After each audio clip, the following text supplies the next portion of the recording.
මන්සල දෛනික විද්වත් සල්ලාපය දිනපතා පවත්වාගෙන යන අපේ සාකච්ඡා මාලාවේ අදත් සුවිශේෂ මාතෘකාවක් සහ ඊට පසුව අපිට දීර්ඝ වශයෙන් යන සාකච්ඡා මාලාවක් බවට පත්වන මාතෘකාවක් අපේ කළුපාන පීරතන ස්වාමීන් වහන්සේ විසින් පවත්වනු ලබනවා. මේ අපේ හාමුදුරුවෝ ගැන විශේෂයෙන්ම කියන්න ඕනේ අපට ඉතා දීර්ඝ සම්බන්ධතාවක් අපේ හාමුදුරුවොත් එක්ක තියෙනවා. ඒ කියන්නේ ඉතා ඈත කාලෙක ඉඳලා අපි එක එක කාර්යයන්හි සමගාමීව නියැලලා ඉන්නවා. ඉතින් ඒ කටයුතු වලදී හම්බෙච්ච ස්වාමීන් වහන්සේ නමක් ඒ කාලේ අපට මතකයි උන්වහන්සේ සහ අතුරුලි රතන ස්වාමීන් වහන්සේ සහෝදර ස්වාමීන් වහන්සේලා ඒ ස්වාමීන් වහන්සේලා දෙනම අපේ තේරවාදී අපේ රටේ පවතින ශාසනයත් ඒ වගේම තුලනාත්මකව අනෙකුත් සම්ප්‍රදායන් පිළිබඳව යම් සාකච්ඡාවන් අප සමග කළා. ඒකට බොහෝ දුරට පදනම් වුණා පේරාදෙණිය විශ්වවිද්‍යාලය සහ ඒ ආශ්‍රිතව තියෙන බොහෝ සාහිත්‍ය බෞද්ධ සාහිත්‍ය කෘතීන් නිර්මාණය වුණා. ඒවා රෝනියෝ මුද්‍රණයෙන් නිකුත් වෙච්ච ඒවා පවා අපි එකතු කරන්න ඒ වගේ විශ්වවිද්‍යාල වලට ගියා. මහාචාර්ය ගුණපාල ධර්මසිරි මහාචාර්ය ගුණතිලක වගේ ප්‍රාඥයන්ගේ කෘති අපි ඒ කාලේ පරිශීලනය කළා. ඒවායේ බොහෝ තැන් නිරවුල් කිරීමේ කාර්යයේදී අපට කළුපාන වීරරතන ස්වාමීන් වහන්සේ ගොඩක් උදව් කළා. ඒ වගේම අපි දන්නවා හැමදාමත් බෞද්ධ පමණක් නොවේ අනෙකුත් සමයාන්තර දර්ශනයන් ගැනත් ඒ වගේම බොහෝ සාහිත්‍යමය විවරණයන් සම්බන්ධයෙන් උන්වහන්සේට පුළුල් දැනුමක් සහ යාවත් කාලීන වූ දැනුමක් තියෙන බව. ඒ නිසා අපට කිසි ගැටලුවක් ඇත්තේ නැහැ උන්වහන්සේ මේ කාර්ය සඳහා දායක කරගන්නට.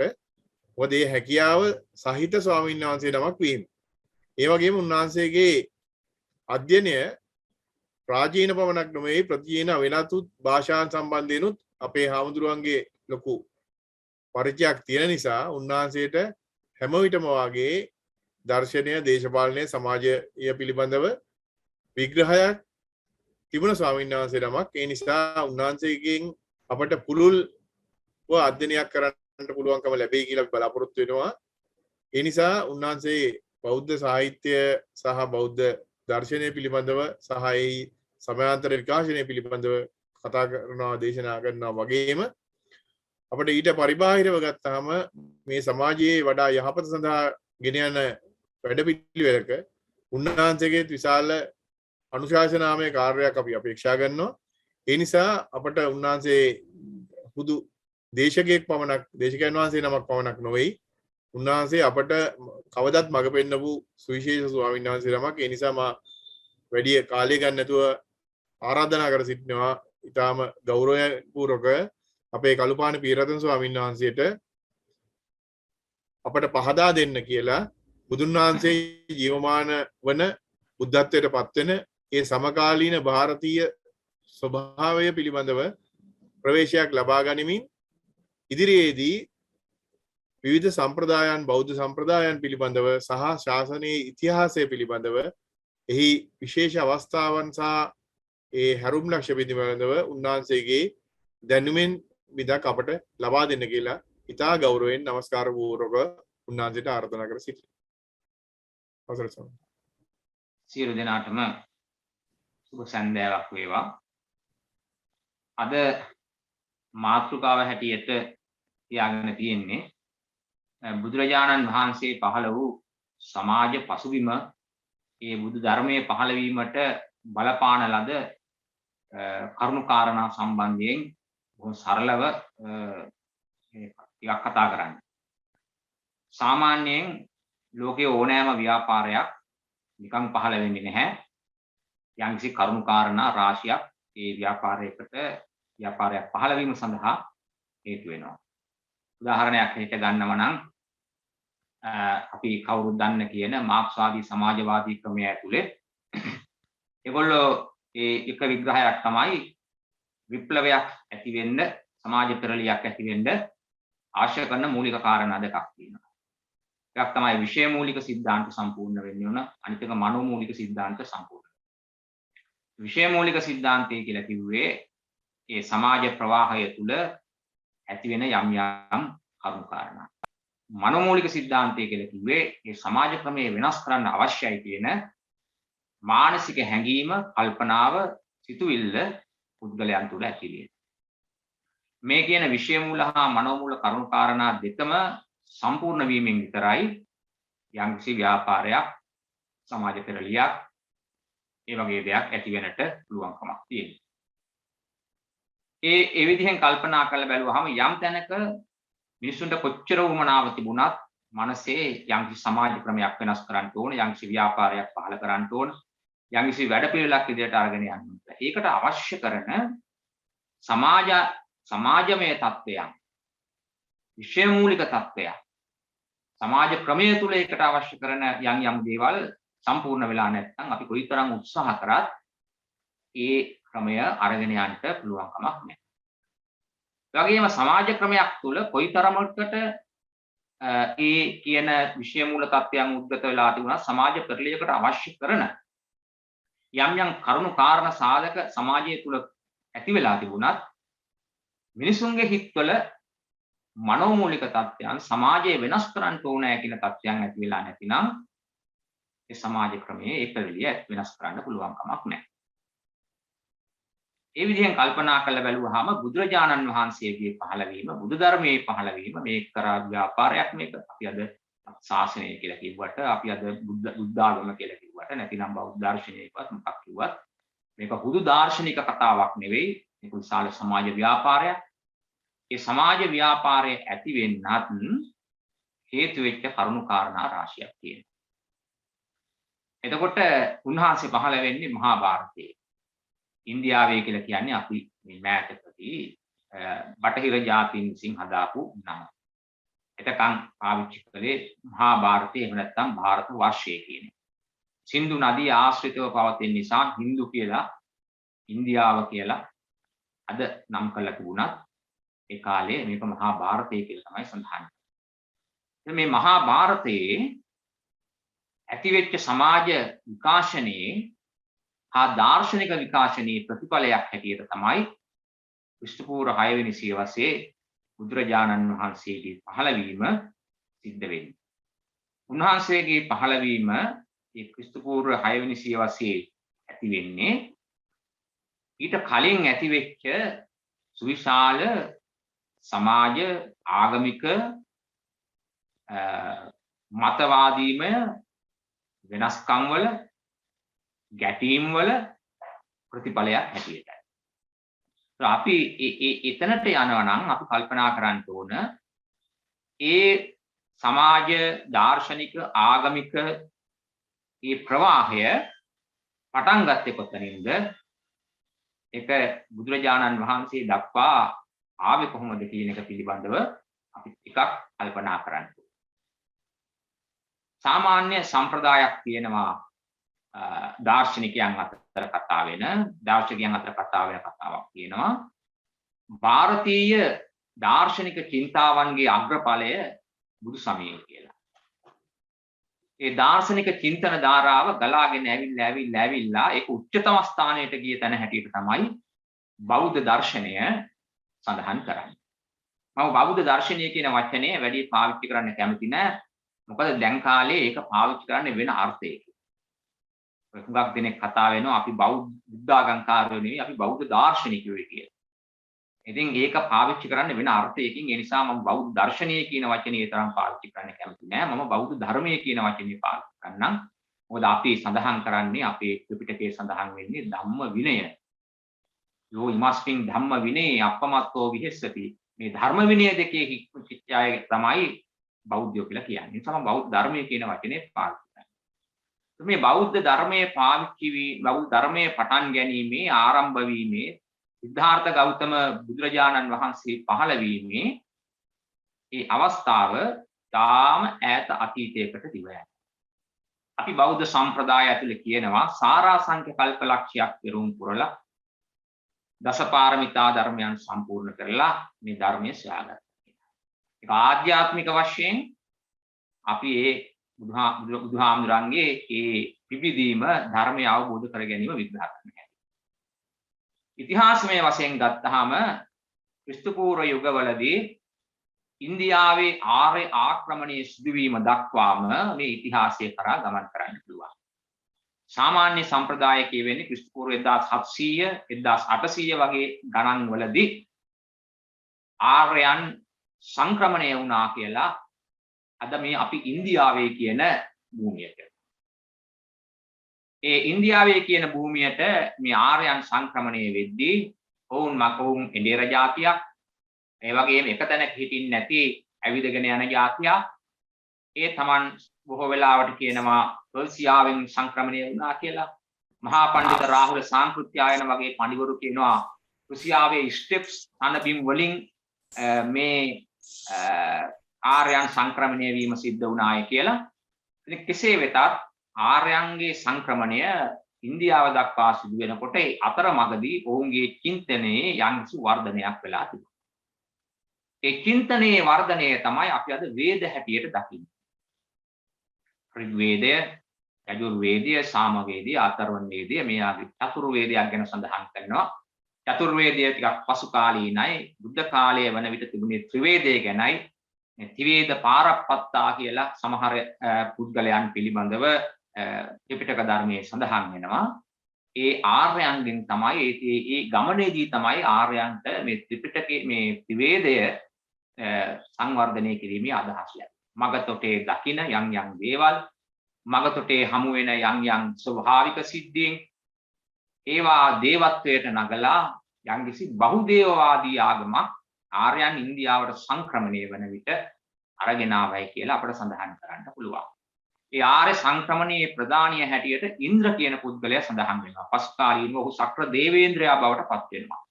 ඍග්වේදයේ සඳහන් වෙන ඉන්ද්‍ර ඔහුට කියන්නේ පුරන්දර කියලා. පුරන්දර කියන්නේ පුරයන් විනාශ කරපු කෙනා, නගර ගිනි තියපු කෙනා. ඔහු තමයි පුරන්දර කියලා. පසු කාලීනව ඉන්ද්‍ර සංකල්පය බොහොම සුමට වෙනකොට සක්කෝ පුරින්දදෝ කියලා පුරය දන් දුන්න කෙනා හැටියට සක්‍රයාව නැත්නම් ඉන්ද්‍රව හඳුන්වා දෙන්න පටන් ගත්තා. කෙසේ හෝ ඉන්ද්‍රගේ නායකත්වයෙන් තමයි මහා භාරතයේ දක්වා මේ ආර්යයන් පැමිණියේ කියන එක භගවාන් බුද්ධ කියන පොත ලියාපු ධම්මානන්ද කෝසම්බි මහා පඬිතුමා වගේ අය සඳහන් කරලා තියෙනවා. ඒතර මේ ආර්යයන් මේ එන ගමනේදී ඔවුන්ට ලැබිච්ච ප්‍රධාන මිනිස් වර්ගයාට ලැබිච්ච ප්‍රධානම දෙයක් තමයි ගින්න කියන්නේ. ඒ ගින්න ලැබීම නිසා තමයි මනුෂ්‍ය වර්ගයාට දැනුම් වෙන්නේ. ඒ නිසා ගින්නට ඍග්වේදයේ වගේ පොත්වල සඳහන් කරලා තියෙන නම තමයි ජාත වේද. වේද කියන්නේ දැනුම, ජාත කියන්නේ හටගන්න. දැනුම හටගන්නේ, දැනුම ආරම්භ වුණේ, මිනිසාට දැනුම ලැබෙන්නේ ගින්දර පාවිච්චි කරන්න පටන් ගත්ත තැන්පට. එතෙන් පටන් ලබාගත්තු දැනුම වර්ධනය කරගෙන තමයි මේ ආර්යයන් ආවේ. ඔවුන් ගින්නට කොයිතරම් ගරු කරාද කියලා නම් ගින්නෙන් නගර විනාශ කරමින් ගින්නෙන් තමන්ගේ ආගමිකත්වයේ සංකේතවත් කරමින් තමයි ඔවුන් මහා භාරතයේ තුලට ඒ අවට ප්‍රදේශ වලට කඩාගෙන. එතකොට ආර්ය සංක්‍රමණය උනේ මහා භාරතයට නම් ඔහුට පුරන්දර කියන්නේ පුර ගිනි තිබ්බ නිසා නම් මේ පුර රාජ්‍ය මොනවද? ආර්යයන් ඉන්දියාවට සංක්‍රමණය වන විට, ಭಾರತයට සංක්‍රමණය වෙන විට ಭಾರತයේ තිබුණේ පුර රාජ්‍ය, පෞර රාජ්‍ය. ඒ පෞර රාජ්‍ය වල හිටිය ජනතාව හැඳින්වුවේ දාස කියලා. ආර්යෝයි දාසයෝයි. අරගොල්ලෝ ආර්යයන් බවට පත් වෙලා ආවමහාට මෙතන දාසයෝ ඉන්නවා. ඒ කාලේ ඔවුන්ව දාස කියලා හැඳින්වුවේ අද අපි දාස කියන අර්ථයෙන් නෙවෙයි. අද අපි දාසයෝ කියන්නේ වහල්ලු කියන අර්ථයෙන්. ඒ කාලේ දාස කියන වචනේ සඳහන් කරේ දාහි, දන් දෙන්න, පරිත්‍යාග කරන්න. ඒ අර්ථයෙන් තමයි දාස දාහි කියන වචන පාවිච්චි කරලා තියෙන්නේ.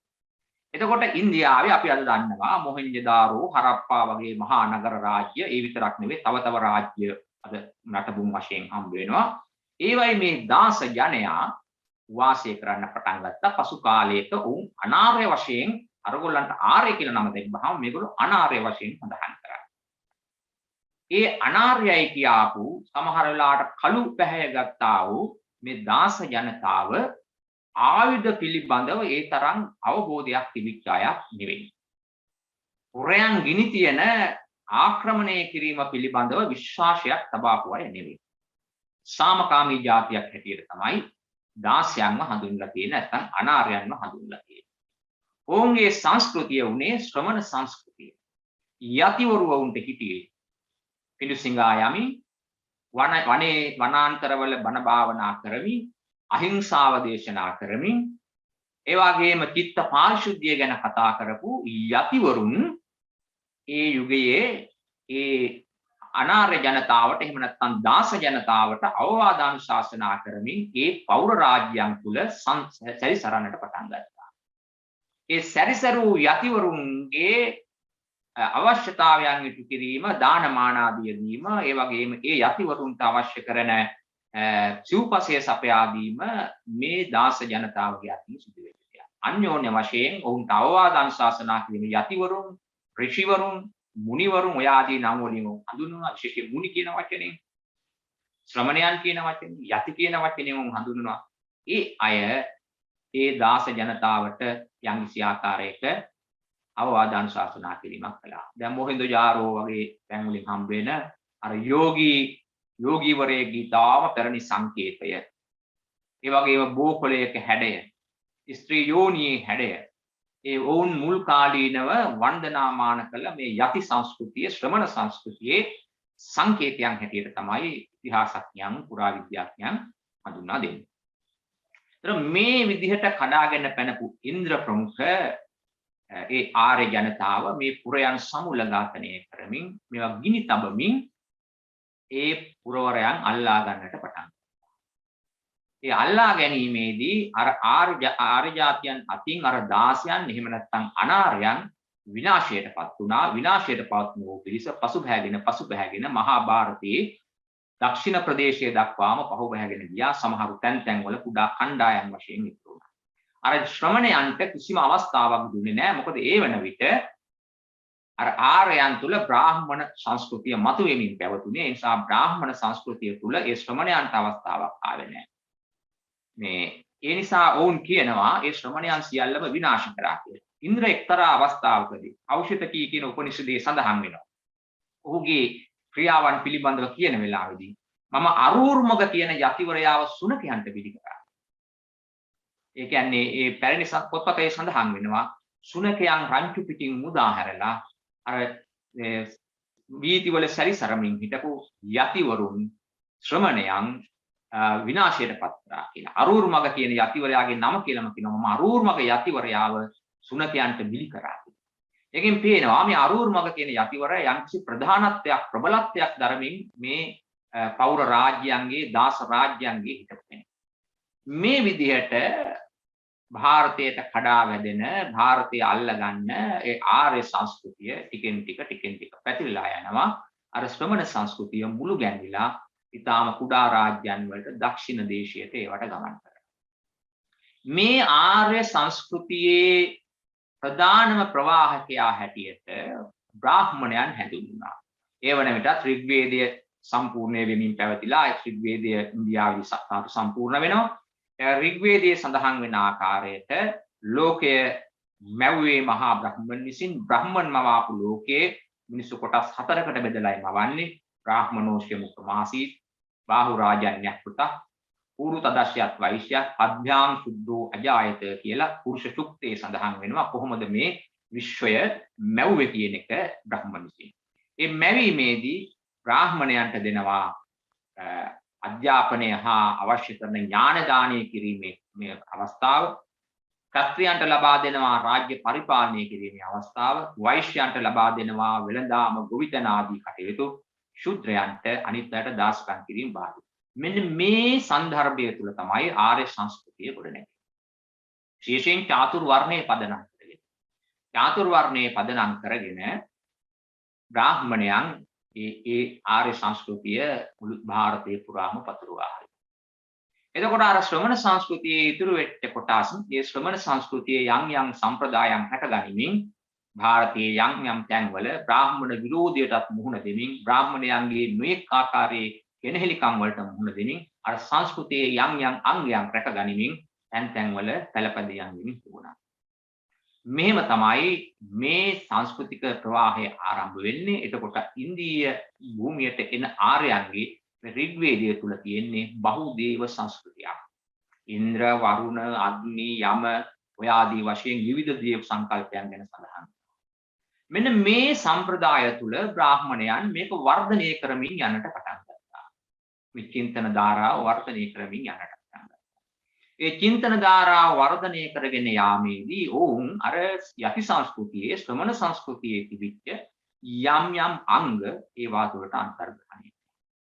සතුන් මරමින්, යාග හෝගම කරමින්, බිලි පූජා කරමින්, ගිනි දෙවියන් පුදමින් ඒ තිබිච්ච එක ඇතුළට තපස්චර්යාව, දානය, ඒ වගේම කර්මය හා විපාකය මේවා සම්බන්ධ දේවල් එකතු වෙන්න පටන් ගත්තේ අර ශ්‍රමණ සංස්කෘතියේ අර යටි සංස්කෘතියේ තිබිච්ච අදහස් ගැප් කර ගැනීම තුලින් කියන එක ඉතිහාසඥයන් පුරාවිද්‍යාඥයන් සඳහන් කරලා තියෙනවා.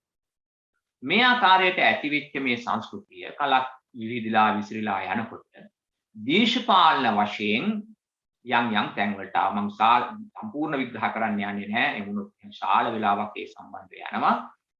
අපි කවුරුත් දන්නවා බුදුහාමුදුරුවෝ පහළ වෙන කාලයේ වෙනකොට ඉන්දියාවේ 12 මහා ජනපද තිබුණා.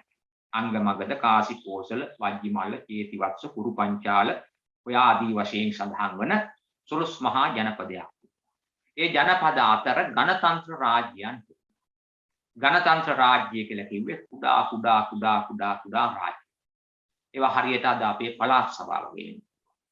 එක දැන් අපි උදාහරණ හැටියට දන්නවා වජ්ජීන්ගේ ඒ වගේම විශාලා මහනුවර ඒ රාජධානිය, මල්ලයන්ගේ පාවානුවර රාජධානිය, ශාක්‍යයන්ගේ ඒ කපිලවස්තු රාජධානිය මේවා ගණතන්ත්‍ර පාලන. දැන් අපි අහලා තියෙනවා 1707ක් ලිච්ඡවි රජ දරුවෝ හිටියා. ඒ කියන්නේ මේ ගණතන්ත්‍රය තුල ඒ මහජන නියෝජිතයන් 1707ක් හිටියා. මෙන්න මේ වගේ ගණතන්ත්‍ර රාජ්‍ය තමයි මුළු ಭಾರತයේ පුරාම පැතිරලා තිබුණේ. මේ ගණතන්ත්‍ර පාලන ක්‍රමය තුල ඇතිවෙච්ච මේ සම්ප්‍රදායන් මේ ඔක්කොම තියෙද්දී ටික කලක් යනකොට රාජ්‍ය සාමාන්‍යයෙන් මේ ගණතන්ත්‍රයක එක රජ කෙනෙක් හරි කවුරු හරි කෙනෙක් ටිකක් බලවත් වෙනකොට එයා කල්පනා කරා අනිත් ගණරාජ්‍යයන් අල්ලාගෙන විශාල අධිරාජ්‍ය ගොඩනගා. මෙන්න මේ අධිරාජ්‍ය ගොඩනැගීමේ ක්‍රිස්තු පූර්ව 6 වෙනි සියවස ආරම්භ වීමේදී මෙන්න මේ අධිරාජ්‍ය ගොඩනැගීමේ බරපතල තත්වයකට මුළු මහත් ඉන්දියාව මුහුණ දෙනවා. ඒ රජවරු තමන්ගේ රාජධානිය ලොකු කරගන්න යුද්ධ. ඒ යුද්ධ කරන අතරතුර අර කියාපු බ්‍රාහ්මණ සංස්කෘතිය තුලින් මේ මහා අධිරාජ්‍යවරුන්ට ආශිර්වාද කිරීමේ ක්‍රමයක් ආරම්භ. ඔවුන් ඒ සඳහා තමන්ගේ පොතපත ලියලා ධර්ම දේශනා කරන්න පටන් ගත්තා. රජෙක් හදලා කොහොමද ඒ රජුරුවන්ව ප්‍රධාන රජෙක් චක්‍රවර්ති රාජයෙක් බවට පත් කරන්නේ. අපි අද දකින චක්‍රවර්ති සංකල්පය නෙවෙයි.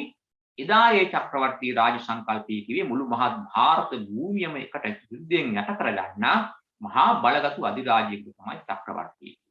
ඒ චක්‍රවර්ති රාජ්‍ය බිහි කරන්න අවශ්‍ය කරන අශ්වමේධ යාග, පුරුෂමේධ යාග ඔය ආදී වශයෙන් විවිධ යාග ක්‍රම බ්‍රාහ්මණයන් විසින් හඳුන්වා දුන්නා. ඒ විතරක් නෙවෙයි ඒ රජවරුන්ගේ ඒ අවශ්‍ය කරන යුද්ධය කරගෙන යාමට ඒ අවශ්‍ය කරන මතවාදය නිර්මාණය කළ බ්‍රාහ්මණවරු කිව්වේ මොකක්ද? යුද්ධ බිමේදී මිය යන සෙබලා එලින්ම දිව්‍ය ලෝකයට යනවා. ඒ නිසා රජුරෝ වෙනුවෙන් යුද්ධ කරන්න බය වෙන්න එපා.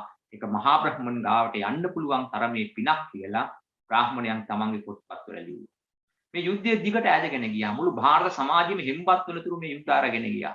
ඒ යද්දී ඊළඟට ඒ සමාජයේ ඒ තැන්වලට ඇතුළු වුණාන් පස්සේ ඒ කාන්තාවන්ගේ ආරක්ෂාව නැති වෙනවා. දීපල විනාශ වෙනවා.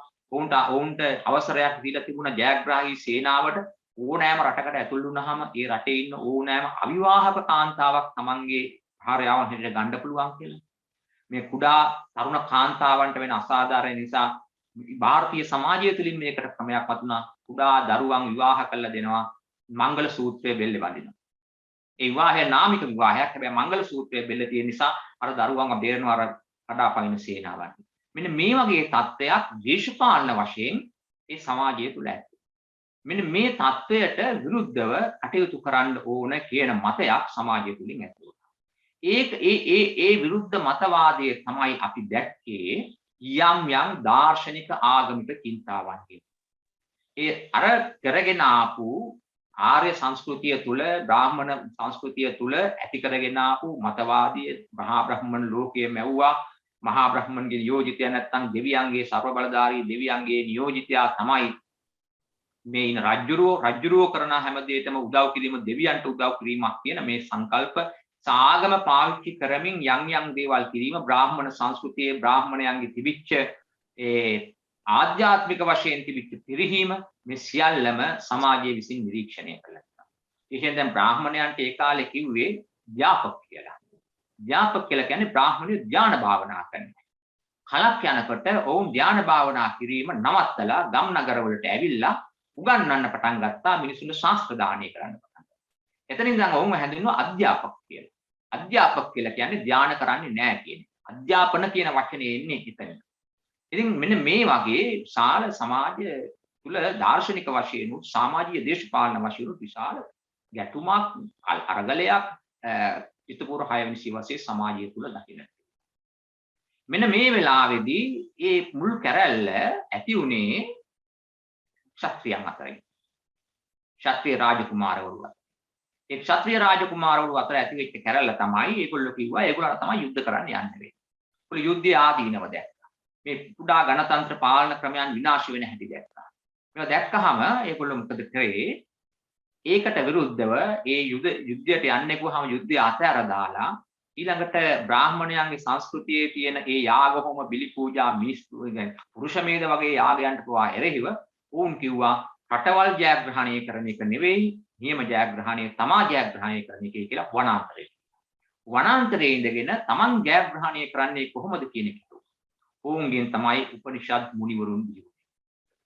උපනිෂද් සම්ප්‍රදාය උපනිෂද් දර්ශනය සමහර වෙලාවට ඔය අද තියෙන මට්ටමින් සංවර්ධනය වුණේ බුදු සමයට පසු වෙයි කියලා දැන් අද ඉතිහාසක් තියෙනවා. නමුත් මේ කතා කරන්නේ උපනිෂද් දර්ශනයට පදනම් වුණු ඒ මුනිවරුන්ගේ ඍෂිවරුන්ගේ ආරම්භය ඉන්නේ ඔන්න. ඕන් ඒ ආකාරයට ඒ වනාන්තරවල ඉඳගෙන අත්තානං විද්ධි තමා දැන ගැනීම. ඒක තමයි ඒගොල්ලෝ කල්පනා කරේ අත්තානං විද්ධි කියන. තමාව අවබෝධ කරගන්නේ කොහොමද? තමාහා බ්‍රාහ්මණ දෙදෙනෙකු නොව එක් අයෙකු බව අවබෝධ කරගන්නේ කෙසේද? මෙන්න මේ කියන තැනට ඇවිල්ලා අර කියාපු ඍග්වේදේ හරහා ආපු බහුදේවවාදී ඒ සියල්ල එක්තරා විදිහකට ප්‍රශ්න කරමින් අර යාගහොම බිලි පූජා ප්‍රශ්න කරමින් උන් අලුත් දර්ශනයක් හැදුවා. උද්ගල ස්වરૂපී දෙවියෙක් නොව බ්‍රාහ්මණන් සංකල්පයක් තියෙනවා. එහෙම නැත්නම් පරමාත්මයන් සංකල්පයක් තියෙනවා. මේ ආත්මන් පරමාත්මන් සමග එකතු වීමයි සැබෑ ජයග්‍රහණය කියලා ඕන් වනාන්තරගත වෙලා වනගත මුනිවරුන් හැටියට ඒ සම්ප්‍රදාය පවත්වා. විවිධ කණ්ඩායම් මතු වුණා. ඊළඟට මේක නිසා මේ භෞතිකවාදයේ ඉස්මතු වෙන්න පටන් ගත්තා. චාර්වාක වගේ පුද්ගලයෝ ඉස්සරහට ඇවිල්ලා කියන්න පටන් ගත්තා. යාවත් ජීවේ සුඛං ජීවේ ත්‍රිණං කତ୍වා ගුතං පිවේ. භස්මී භූතස්ස දේහස්ස පුනරාගමනක් පුත. ඉන්නකම් හොඳින් කාලා බීලා ජීවත් වෙලා ණයට අරගෙන හරි ගිතෙල් කාපල්ලා මැරුණා පිච්චුණාට පස්සේ ආයි කොහෙවත් යන්නේ නැහැ. නිසා ඉන්න තරම් හොඳින් ජොලියෙන් ජීවත් වෙලා කියන වගේ කතාවක් තමයි චාර්වාකගේ භෞතිකවාදී දර්ශනය තුලින් ලෝකයට ඉදිරිපත් වෙන්නේ. ඒ තද්ද බල ප්‍රහාරයක් අර බ්‍රාහ්මණ සංස්කෘතියට ඉල්ල කරපු ප්‍රහාරයක්. ඒ එක්කම විවිධ අපි අද කතා කරන ශාස්ත්‍රවරු ওই හැම දිනම ඒ ශ්‍රමණ සංස්කෘතියෙන් බිහිවෙච්ච අය. ඒ ශ්‍රමණ සංස්කෘතියෙන් බිහිවෙච්ච අය වනාන්තර වලට ගිහිල්ලා තමන් ආධ්‍යාත්මය සොයාගෙන ගම්මාන වලට ඇවිල්ලා ඒ ආධ්‍යාත්මය දේශනා කරන්න පටන් ගත්තා. ඒ ඊතර ප්‍රධාන කෙනෙක් තමයි වර්ධමාන මහාවීර හේවත් නිකණ්ඨනාථතුමා. එතුමාට ටික කලකට කලින් 23 වෙනි තීර්ථංකරයෝ පාර්ශවනාථතුමා බිහි වෙනවා. පාර්ශවනාථතුමාගේ ඉදිරිදිගුවක් තමයි නිකණ්ඨනාථ පුත්‍ර කියලා කියන්නේ. ඒ ජෛන මුනිවරු. ඒ ජෛන මුනිවරු මොකද කළේ? ඇත්තම රාජකුමාරවරු. ඒ රාජකුමාරවරු දැන් විශාලා මහනුවර රාජකුමාරයෙක් තමයි මේ නිගණ්ඨනාථතුමා ජෛන මහාවීරතුමා. පාර්ශවනාථතුමා කාශීපුරේ මේ රාජකුමාරයෙක්. ඔවුන් ගිහිල්ලා අන්තිමට ඔවුන් අන්ත අවිහිංසාවාදයක් කරා ගියා. මේ සමාජයේ පෙළෙන සමාජයට දිගහැර කරන මේ ආයුධ අරගෙන කරන මේ දර්ශනීය දැක්කහම ඔවුන්ට කොයිතරම් හිතවලට වේදනාවක් ඇති වුණාද ගන්න ඔවුන් අන්ත අවිහිංසාවාදයක් කරා ගියා. ඒ විතරක් නෙවෙයි සමාජ විරෝධය දක්වන්නට ඔවුන් වස්ත්‍ර පවා නැතුව නිර්වස්ත්‍රව මහපාරේ මේ අවිහිංසාවාදී ධර්මයේ දේශනා කරනවා. මෙන්න මේ විදිහේ සමාජ ආගමික පසුබිමක් තමයි සිද්ධාර්ථ ගෞතමයන් වහන්සේ බිහි වෙන්නේ. සිද්ධාර්ථ ගෞතමයන් වහන්සේටත් මේ කියන උණුසුම වැඩිලා තිබුණේ. අපි දන්නවා අද අපි කතා වෙනවා බෞද්ධ පොතපතේ සඳහන් වෙනවා සිද්ධාර්ථ කුමාරයන් ගැන අනාවැකි දෙකක් කිව්වා. එකක් තමයි ගිහිගේ හිටියොත් ශක්තිති රජ වෙනවා, පැවිදි වුණොත් බුදු වෙනවා. ඒ ශක්තිති කියන වචනය අද අපි කොහොම අර්ථ දැක්වුවත් එදා සමාජීය අර්ථ දැක්වේ අර විදිහට සියලු කුඩා රාජ්‍ය විනාශ කරලා එක අධිරාජ්‍යයක් ගොඩනගන මහා අධිරාජ්‍යය. ශාක්‍ය ජනපදය. සිද්ධාර්ථ ගෞතමයන් බිහි වෙච්ච ශාක්‍ය ජනපදය කලින් ගණතන්ත්‍ර පාලනයක් තිබිච්ච ගණරාජ්‍යයක්. ඒ ගණරාජ්‍ය යටත් කරගන්නවා කෝසලයේ විසින්. බුදුන් පහළ වන විට අර ස්වාධීනව තිබිච්ච මහා රාජ්‍ය ගණනාවක් අතරින් බොහොම 1-2 ඉතුරු වෙන්නේ. අනිත් සියලු රාජ්‍ය මගධයට, කෝසලයට, ඔය ආදී ප්‍රධාන රටවල් වලට යටත් වෙනවා. එතකොට සිද්ධාර්ථ ගෞතමයන් බිහි වෙච්ච ශාක්‍ය ජනපදයේ කෝසලයට යටත් වෙලා තියෙනවා. ඒ කෝසලයට යටත් වෙච්ච මේ රාජ්‍ය උන්වහන්සේ කියනවා පැහැදිලිවම බිම්බිසාර හම්බ වෙච්ච වෙලාවේ එතුමා පැවිදි වෙලා යද්දී කොහෙද ඇහුවාම කියනවා මම කෝසල ජනපදයට අයත් ශාක්‍ය කෝසල රාජ්‍යයට අයත් ශාක්‍ය ජනපදයේ ඉපදිච්ච. ශාක්‍ය ජනපදයේ සිහිනයක් තිබුණා කවදා හරි තමන්ගේ ශාක්‍ය කුමාරයෙක් ඉස්සරහට පහළ වෙලා මුළු මහත් මේ තමන්ව පෙළාපු කෝසල ආදී සියලු අධිරාජ්‍යයන් යටපත් කරලා මහා දැවැන්ත අධිරාජ්‍යයක් ගොඩනගාවි කියලා හිතවිල්ලක් ශාක්‍යයන් තිබුණා. සුද්ධෝදන නම් මේ ප්‍රාදේශීය රජුරවන්ට ඕනේ තමන්ගේ පුතා ඒ තත්ත්වයටපත් කරන්න. ඒ නිසා තමයි අපි අපේ පොත්පත් වලින් යනකොට දකිනවා මේ සෑම ආකාරයකම රාජ ශිල්පයන් උගන්ලා දුනු ශිල්ප, ධනු ශිල්ප, අශ්ව ශිල්ප, සරඹ ශිල්ප මේ සියල්ලම උගන්වමින් රජෙකුට අවශ්‍ය කරන සියලුම දේම ලබා දුන්නා කියලා අපේ පොතේ සඳහන් කරලා තියෙනවා. එතකොට මේ පොත්පත්වල සඳහන් වෙන ඒ කියන කරුණු කාරණා ටික අරගෙන බලනකොට අර විදිහේ මහා අධිරාජ්‍යයක් ගොඩනගන්න අවශ්‍ය කරන පසුබිමක් යටතේ මෙයාව හදනවා. මෙයා මේ ගිහිගේ අතහැරලා යනවා. අපි අද ගිහිගේ අතහැරලා යන කාරණා දකින්නේ සංසාර දුක දැක්කා, එහෙම නැතිනම් සතර පෙර නිමිති දැක්කා, ඔය ආදී වශයෙන් විවිධ දේවල් තියෙනවා. හැබැයි ඒ ඔක්කොමත් පරිවාර වශයෙන් ඇත්ත. ඒකක්වත් වැරදි නෙවෙයි. හැබැයි ප්‍රධාන කාරණේ හැටියට අත්දණ්ඩ සූත්‍රයේදී උන්වහන්සේ සඳහන් කරනවා අත්දණ්ඩං බයං යාතං ජනං පස්සක නේදක සංවේගං කිත්ත ඉස්සාමි යතා සංගීතං මය. අත්දණ්ඩ සූත්‍රයේදී කියන්නේ මම බයටපත් වුණා, හරි සංත්‍රාසයකටපත් වුණා, මිනිස්සු ආයුධ අරගෙන එක මරා ගන්නව දැකලා මට බොහොම ප්‍රීතියක් ඇති වුණා. අන්දමානං පජං දිස්වා මච්චේ අපෝදකෝ යතා. යන්තම් වතුර හිඳිච්ච මඩවලක මේ අණ ගහන මේ මාළු වගේ මිනිස්සු බයෙන් බීතියෙන් සංත්‍රාසයෙන් තැල්නකොට සැවෙනකොට මම බයටපත් වුණා. ඇයි මේ මිනිස්සු තවත් මේ මිනිස් වර්ගයාට මෙහෙම කරන්නේ? මේකට හේතුව මොකක්ද? මේකට යට ගිය හේතුව මොකක්ද? මේවැයි මානසික වශයෙන් පවතින හේතු මොනවාද කියලා හොයාගෙන මම එකිනෙකාට විරුද්ධ වන ප්‍රජාව සුවපත් කරන්නේ කොහොමද කියලා හිතාගෙන මම ගිහි අතහැරලා ගියා කියලා සිද්ධාර්ථ ගෞතම බුදුරජාණන් වහන්සේ පසු කලකදී අත්දණ්ඩ සූත්‍රයේ සඳහන්.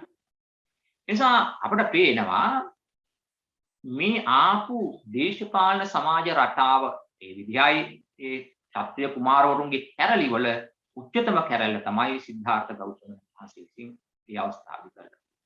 බලාගෙන ආපු චින්තන ධාරාව අවසාන වශයෙන් ඇවිල්ලා එක බ්‍රහ්මන්ට හා එහෙම නැත්නම් පරමාත්මන්ට හා තමන්ගේ ආත්මයට සම්බන්ධ කරලා ඒ කරුණු කාරණා දෙක අතරින් ඒගොල්ලෝ කටයුතු කරගෙන ගියා.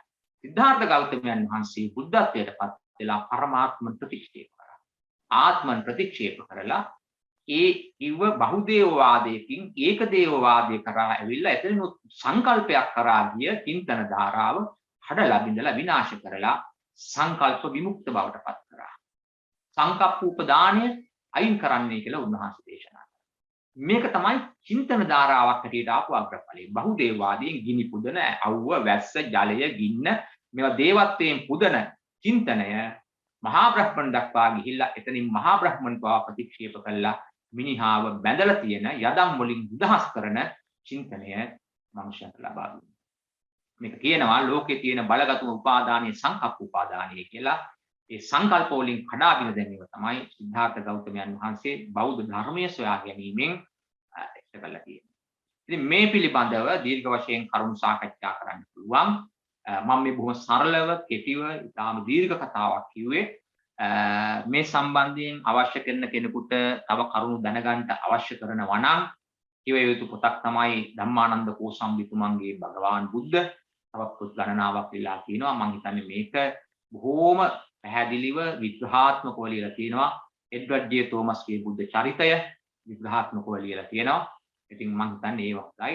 එමනම් මම හිතන්නේ මේ කරුණු ටිකෙන් යම්කිසි බුදුන් පහළ වූ සමාජ පසුබිම පිළිබඳව යම්කිසි දල අදහසක් එන්නට ඇති. තව යමක් අවශ්‍ය නම් අපි සාකච්ඡාවට භාජනය කරමු. බොහොම පිං අපේ හැමදෙරෝනේ ඔබ වහන්සේ ඉදිරිපත් කරපු කාරණා සම්භාරය ගත්තාම අපට දැන් තවත් බොහෝ දේ කතා කරන්න ඉඩ අවස්ථාව ලැබේවා කියලා ප්‍රාර්ථනාවක් හිතට නැගුණා. ඊටාම දීර්ඝ ඉතිහාසයක් ඇතුලේ තියෙන වෙනස් වීම් සංග්‍රහ කරලා ඊටාම සැකෙවින් ඒ වගේම සාරාංශය ඒ වගේම සාරය නොනසා ඉදිරිපත් කිරීම සම්බන්ධයෙන් ඔබ වහන්සේට අපේ ප්‍රණාමය පළ කරනවා. ඒ වගේම අපේ ආමතුරනේ ඉදිරියේදී ඔබ වහන්සේගේ මේ මෙවැනිම දායකත්වයක් දීර්ඝව අප බලාපොරොත්තු වෙනවා.